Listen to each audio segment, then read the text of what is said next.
क्या बात है कमला, आज सुबह से तुम बाहर ही नहीं आई हो। तुम्हारी तबीयत तो ठीक है ना? यूं कमरे में तो तुम कभी नहीं ऐसे बंद रहती। हाँ हाँ, भगवान की दुआ से मेरी तबीयत बिल्कुल ठीक है। तो फिर क्या बात है, आज कमरे में ही क्यों बंद हो सुबह से? नाश्ता भी नहीं किया तुमने? इसका कारण तो आपकी वो लाडली बहू है। क्या हुआ है? फिर से कुछ पूजा ने गलती कर दी क्या? गलती करने के अलावा उसे आता ही क्या है। बाकी तो मानो जैसे उसने कुछ सीखा ही ना हो। कल मैंने उसे कहा था टेलर के यहाँ से मेरा ब्लाउज लेके आ जाए, पर नहीं, उस महारानी ने अभी तक नहीं लाया उसे। हे भगवान, तुम भी ना कमला, इतनी छोटी सी बात से तुम बहू से नाराज हो। क्या हो गया अगर वो भूल गई तो? बेचारी घर के कितने काम करती है। ओहो, बिल्कुल सही कह रहे हैं आप। दुनिया की वो इकलौती बहू जो है, जो घर के काम करती है। बाकी तो दुनिया में जितनी भी बहुएं हैं, घर पे आराम से टांगे फैलाकर आराम करती है ना? सही कह रही हूँ ना मैं? हे भगवान, अब मैं तुम्हें क्या कहूँ। तुम्हारी इस खूबी का तो जवाब ही नहीं है। जिस तरीके से तुम बातों का गलत मतलब निकालती हो ना, बाप रे बाप। ठीक है, अगर आपको मेरी बातें समझ नहीं आती है ना, तो मुझसे बात भी मत किया कीजिए, और अपनी बहू की तरफदारी तो बिल्कुल मत किया कीजिए मेरे सामने। एक बात बताओ कमला, तुम्हें आखिर पूजा से परेशानी क्या है? सुबह शाम वो तुम्हारे आगे पीछे दौड़ती फिरती है तुम्हारे काम करने के लिए, पर फिर भी तुम संतुष्ट होती ही नहीं हो उससे। आखिर परेशानी क्या है तुम्हें बहू से? आप नहीं जानते कि क्या परेशानी है मुझे उससे? कमला, बहू के साथ जो भी परेशानी है, अब हम क्या कर सकते हैं? भगवान ने शायद हमारी किस्मत में पोता या पोती देखने का सुख ही नहीं लिखा था। अब हमें हर वक्त इससे उदास रहने की जरूरत नहीं है। इसे अपनी किस्मत समझ के हमें स्वीकार करना चाहिए। ये आप क्या कह रहे हैं? ये किस्मत पूजा अपने भाग में लेके आई थी, ना कि मेरा बेटा अमित। अब पूजा की इस कमी की वजह से मेरा बेटा बाप क्यों नहीं बन सकता? क्या वो जिंदगी भर यूं ही अपनी औलाद के लिए रोता रहेगा? तुम ये क्या कह रही हो? मैंने तो कभी अमित से इस बारे में कोई जिक्र नहीं सुना है, पर तुम ही हो जो उसके हमेशा कान भरती रहती हो। अमित ने बहू की इस कमी को पूरे दिल से स्वीकार कर लिया है, और उसने मान लिया है कि अगर भगवान नहीं चाहते कि उनकी औलाद हो, तो वो ऐसे ही जीवन बिता सकते हैं। बस आपको तो मौका चाहिए होता है बहू की तरफदारी करने का, इसीलिए मैं आपसे कभी बात नहीं करती। लगता है मेरी वजह से फिर से माँ बाबूजी के बीच झगड़ा शुरू हो गई है। एक बार फिर मैं माँ बाबूजी के झगड़े का कारण बन गई। पूजा, क्या बात है? यहाँ ऐसे क्यों खड़ी हुई हो? अरे आप कब आए? मैंने तो आपको देखा ही नहीं। देखती तब ना, अगर तुम इस दुनिया में होती। तुम तो मानो अलग ही दुनिया की सोच में गुम थी। क्या बात है, यहाँ क्यों ऐसे खड़ी हुई थी? वो अमित जी, माँ बाबूजी एक बार फिर से मेरी वजह से लड़ाई कर रहे हैं। मुझे बहुत बुरा लगता है जब वो मेरी वजह से आपस में झगड़ने लग जाते हैं। अरे, तो इसमें तुम इतना दुखी क्यों हो रही हो? तुम तो जानती हो ना कि माँ बाबूजी एक दूसरे से लड़ते ही रहते हैं। सुबह लड़ते हैं और शाम को फिर से ठीक हो जाते हैं। तुम्हें इसमें इतना परेशान होने की जरूरत नहीं है। पर अमित जी, मुझे बिल्कुल अच्छा नहीं लगता है जब माँ बाबूजी मेरी वजह से लड़ाई करते हैं। अरे पगली, तुम्हें किसने कहा कि माँ बाबूजी तुम्हारी वजह से लड़ते हैं? उन दोनों को तो एक दूसरे से लड़ने का बहाना चाहिए होता है। जब तुम हमारी जिंदगी में थी भी नहीं, वो तब से लड़ते आ रहे हैं। आप मुझे ये बातें सिर्फ मुझे दिलासा देने के लिए कर रहे हैं। आप भी जानते हैं कि उनके झगड़े का हमेशा से एक ही कारण रहा है, मेरा आपको औलाद ना दे पाना। देखो पूजा, भगवान ने चाहा तो हमें एक दिन औलाद जरूर होगी, और अगर नहीं भी हुई तो हम एक दूसरे के लिए काफी तो हैं। ये आप ऐसा सोचते हैं, माँ जी तो ऐसा बिल्कुल नहीं तीसरी हैं। देखो पूजा, माँ के सोचने ना सोचने से कुछ नहीं होता है। अगर हम दोनों एक दूसरे के लिए काफी हैं तो हमें और तीसरे की कोई जरूरत नहीं है। और तुम इन बातों को ज्यादा दिमाग पे मत चढ़ाया करो। और जाओ, मुझे बहुत भूख लगी है, मैं हाथ मुंह धो के आता हूँ। तुम तब तक मेरे लिए खाना लगा दो। अच्छा ठीक है, आप हाथ मुंह धुलिए, मैं अभी आपके लिए खाना लगाती हूँ। माँ जी भी ना हमेशा पूजा को कुछ ना कुछ कहती रहती हैं। उन्हें पता नहीं क्या मजा आता है इसका दिल दुखा के। उर्मिला, कितने दिन से तेरा इंतजार कर रही थी। कहाँ गायब हो गई थी तू उस दिन के बाद। मैंने तुझे एक काम जो बोला, तू तो गायब ही हो गई। अरे मेरी प्यारी सहेली, तेरे ही काम करने के चक्कर से इतने दिन व्यस्त थी मैं। उर्मिला, तू मजाक तो नहीं कर रही है ना? मैंने तुझे मेरे लिए नई बहू ढूंढने के लिए कहा था। तूने ढूंढ भी दी क्या? उर्मिला देवी ने कभी भी कच्ची गोलियां नहीं खेली है।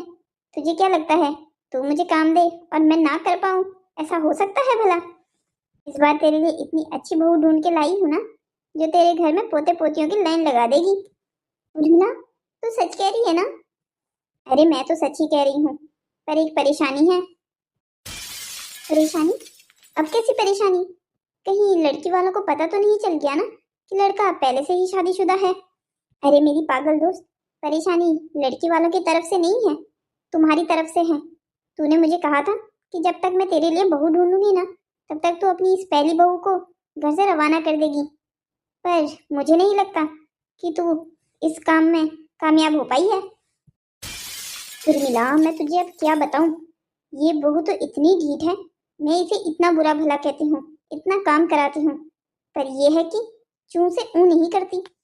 अब तू ही मुझे कुछ बता कि मैं क्या करूं कि जिससे ये घर छोड़ के निकल जाए।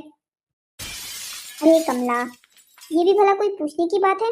तू सास है और सास को बहू को परेशान करने में मदद लेने की जरूरत पड़ रही है। हद है तुझे भी। तू अपनी बहू को इतना परेशान कर, इतना परेशान कर कि वो इस घर को दोबारा मुड़कर ना देखे। अरे ये जात परेशान होती कहाँ है? मैं सुबह से लेके शाम तक इससे काम करवाती हूँ, आगे पीछे दौड़वाती हूँ, पर फिर भी ये लड़की हार मानने के लिए तैयार ही नहीं होती है। अच्छा ऐसी बात है क्या? फिर तो तेरा एक ही काम हो सकता है। तू सीधा जाके पूजा के सामने कह दे कि तू अपने बेटे की दूसरी शादी करवाना चाहती है। कोई भी औरत भले ही कितनी अच्छी हो, पर वो कभी नहीं चाहेगी कि उसके पति की जिंदगी में दूसरी बीवी आए। पर अगर उसने मेरे बेटे को मेरे खिलाफ कर दिया तो? तुझे अपनी बहू को इस तरीके से जाल में लेना है कि तू उसकी नजर में अच्छी भी बनी रहे और जिससे वो तेरे खिलाफ भी ना जाए। मैं कुछ समझी नहीं। अरे उसके लिए मैं हूं ना, मैं समझाती हूँ तुझे क्या करना है।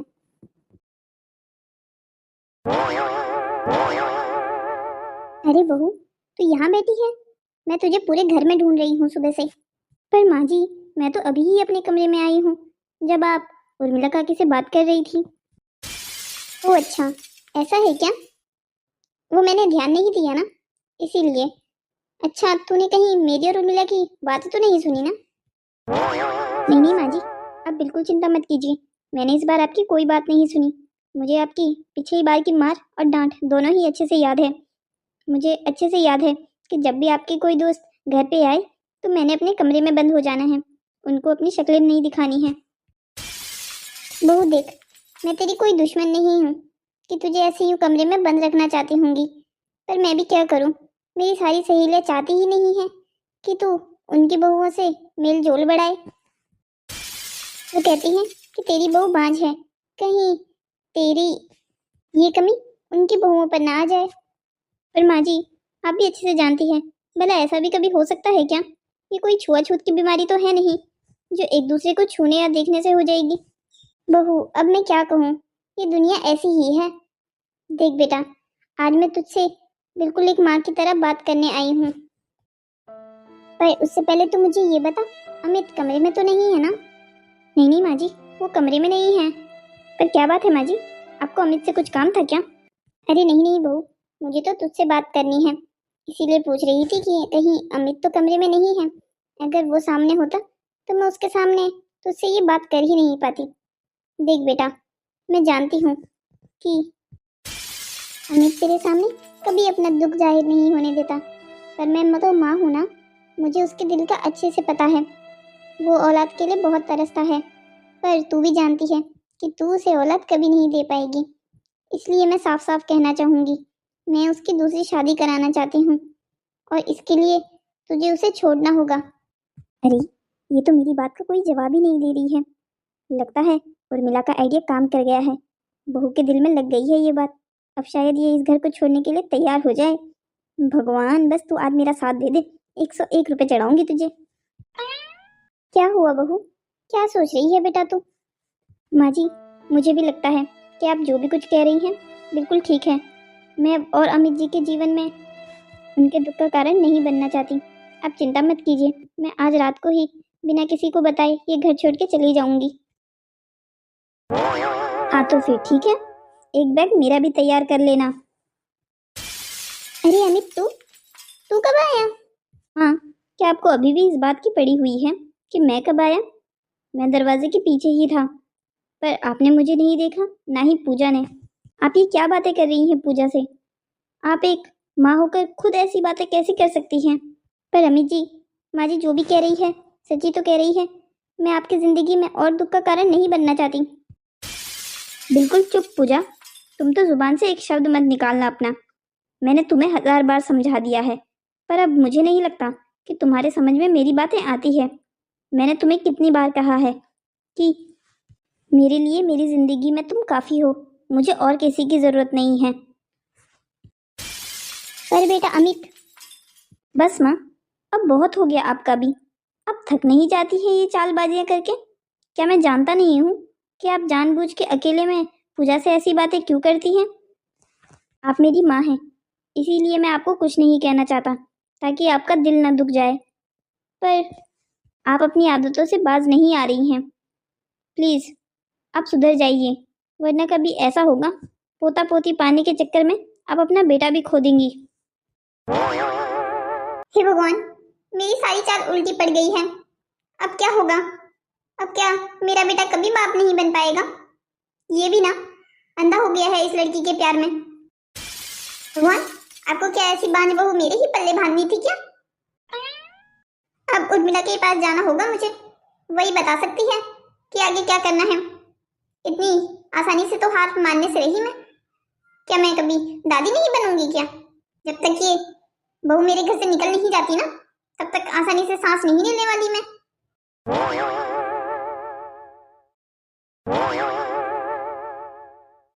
अरे कमला, इतनी जल्दी काम हो गया क्या? लगता है मेरा नुस्खा काम आ गया तेरे, इसीलिए तू धन्यवाद करने आई है मेरा। अरे तुझे क्या जरूरत थी मेरे पास आने की? मैं तो हमेशा तेरे लिए खड़ी हूँ। उर्मिला, तू पागल हो गई है क्या? तुझे पता भी है क्या हुआ है? बस अपनी ही तरफ से बोले जा रही है। मुझे बताने तो दे, आखिर हुआ क्या है? तेरा प्लान काम नहीं बल्कि पूरा काम बिगाड़ दिया है तेरे आइडिया ने। अरे ये तू क्या कह रही है? मेरा आइडिया एकदम फुल प्रूफ था। जैसी तेरी बहू है ना, अगर उसके दिल पे तू अच्छे से चोट मारने में सफल होती ना, तो फिर वो दूसरे दिन घर में नहीं दिखती। तूने ही पक्का कुछ ना कुछ गड़बड़ की होगी। तू मुझे पहले पूरी बात बता कि आखिर घर पे हुआ क्या है तेरे? अब मैं तुझे क्या ही बताऊं, बात बनने से पहले ही बिगड़ गई। मेरी और बहू की बातें सारी अमित ने सुन ली, और उसने जो उसके बाद मुझे बातें सुनाई वो तो तू पूछ ही मत। हे भगवान, तो इसमें तो सारी गलती तेरी है। जब बहू को बातें सुना रही थी तो आसपास ध्यान नहीं रख सकती थी क्या कि कौन सुन रहा है, कौन देख रहा है? अरे उर्मिला, मैं क्या करूं? मुझे कहाँ पता था कि ऐसा कुछ हो जाएगा। अब तू ही मुझे बता कि मैं क्या करूं। फिर तो तेरा बेटा बहुत नाराज हो गया होगा तुझसे। देख, अब इसका तो एक ही उपाय है। क्या उपाय है तेरे पास? तू मुझे जल्दी बता कि क्या करना है। तू जो कहेगी मैं वो करूंगी। बस मुझे उस बहू को घर से बाहर निकालना है और अपने बेटी के लिए एक अच्छी सी दूसरी लड़की लानी है जो मुझे पोता या पोती दे सके। देख कमला, एक बार फिर सोच ले। जो मैं ये बात अब तुझे बताने वाली हूँ ना, उसके लिए तुझे बहुत हिम्मत करनी पड़ेगी अगर तुझे अपनी जिंदगी में पोता पोती चाहिए तो। उर्मिला, मैं पोता पोती पाने के लिए कुछ भी कर सकती हूँ। तू तो बस मुझे बता कि मुझे क्या करना होगा जिससे मेरी जिंदगी से ये पनौती निकल जाए। तो फिर सुन। हे भगवान, ये आजकल के टीवी सीरियल्स भी ना बस सास बहू के ड्रामा के अलावा और कुछ दिखाना ही नहीं जानते। इन्हें थोड़ा क्रिएटिव होना चाहिए। क्या नाटकों में भी भूत बात लेके आ गए हैं। भला ऐसा भी कुछ थोड़ी होता है। हे भगवान, ये अचानक से कमरे की लाइट कैसे चली गई? और ये टीवी, ये बिना लाइट के कैसे चल रहा है? पूजा, ये लाइट कोई अनजाने में नहीं बल्कि जानबूझ के गई है तुझे ये बताने के लिए कि तू ये अंधेरा अब आगे आने वाली जिंदगी में रोजाना देखती रहेगी। हे भगवान, ये आवाज कहाँ से आ रही है? यहाँ कोई है?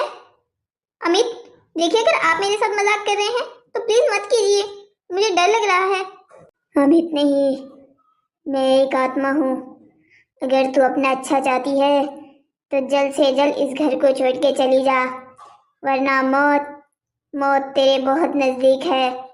अगर तू एक रात में ये घर छोड़ के नहीं गई तो कल का उगता सूरज तू नहीं देख पाएगी। हे भगवान, ये क्या हुआ है अभी मेरे साथ? क्या कोई मेरे साथ ऐसा मजाक कर रहा है? मुझे जल्द से जल्द ये बात अमित को बतानी होगी।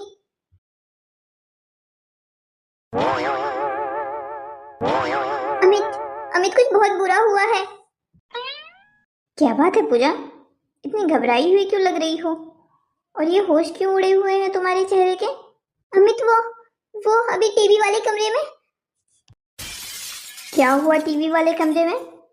टीवी वाले कमरे में मैं टीवी देख रही थी, अचानक से वहां की लाइट चली गई पर टीवी चलता रहा। किसी ने लाइट बंद कर दी होगी, यूं बिना लाइट के टीवी थोड़ी चलेगा। नहीं अमित, कमरे में कोई नहीं आया था, अचानक से लाइट बंद हुई थी और तुम्हें पता है उसके बाद एक अजीब सी आवाज आने लगी, वो भी टीवी में से। तुम्हें पता है उस आवाज ने मुझसे कहा कि अगर आज रात में घर छोड़कर नहीं जाती हूँ तो कल का उगता हुआ सूरज मैं नहीं देखूंगी। अमित, मुझे बहुत डर लग रहा है, क्या सच में ऐसा कुछ होगा? क्या उस आवाज ने ये कहा तुमसे? हाँ बिल्कुल, उस आवाज ने यही कहा मुझसे। अमित, क्या मुझे ये घर छोड़ के जाना चाहिए? पूजा, तुम छोड़ो ये सब अभी और मेरे साथ चलो। लगता है इस बार उर्मिला का आइडिया काम कर जाएगा। माँ? अरे बेटा अमित, तू कब आया? बस माँ, तभी जब आप कह रही थी कि आइडिया काम कर जाएगा। कैसा आइडिया माँ? अरे वो बेटा कुछ नहीं, मैं तो बस उर्मिला की किसी बात को लेके सोच रही थी, वही आइडिया कह रही थी बस। ओह अच्छा, हाँ ठीक है माँ। वैसे माँ, आप ये मेरे हाथ में जो कैसेट है इसे पहचानती हैं? नहीं नहीं बेटा, भला मैं कैसेट कैसे पहचानूंगी? और ये कैसेट कहाँ से मिली तुम्हें? अब के जमाने में कैसेट कौन यूज करता है? बस कीजिए माँ, आप अच्छे से जानती हैं कि मैं किस बारे में बात कर रहा हूँ। अमित, आप ये क्या कह रहे हैं? भला माँ जी को कैसे पता होगा कि आप किस बारे में बात कर रहे हैं? माँ जी, मैं आपको बताती हूँ, टीवी में किसी ने ये कैसेट लगा दी थी और वो भी डरावनी आवाज में मुझे ये घर छोड़ने के लिए कह रहे थे। हे भगवान, बहू तुम्हारे साथ ऐसा कुछ हुआ? मुझे तो इस बारे में कुछ पता ही नहीं है। माँ बस बहुत हो गया, अब कितना और झूठ बोलेंगी आप? मैं अच्छे से जानता हूँ, ये कैसेट लगाने वाली आप ही थी, और आप ही थी जिसने टीवी वाले कमरे की लाइट बंद की थी। तुम्हारे पास क्या सबूत है कि मैंने ये सब कुछ किया है? भला मैं अपनी बहू के साथ ऐसा क्यों करूंगी? अमित, तुझे बहुत शक होने लग गया है अपनी माँ के ऊपर। हाँ मानती हूँ, मैंने बहू के साथ कुछ बुरा किया था, पर अब इसका मतलब ये थोड़ी है कि घर में कुछ भी होगा तो उसकी जिम्मेदार तेरी माँ ही होगी। माँ बस कीजिए, अब मैं आपको बेइज्जत नहीं करना चाहता, इसलिए अब आप और झूठ बोलना बंद कर दीजिए।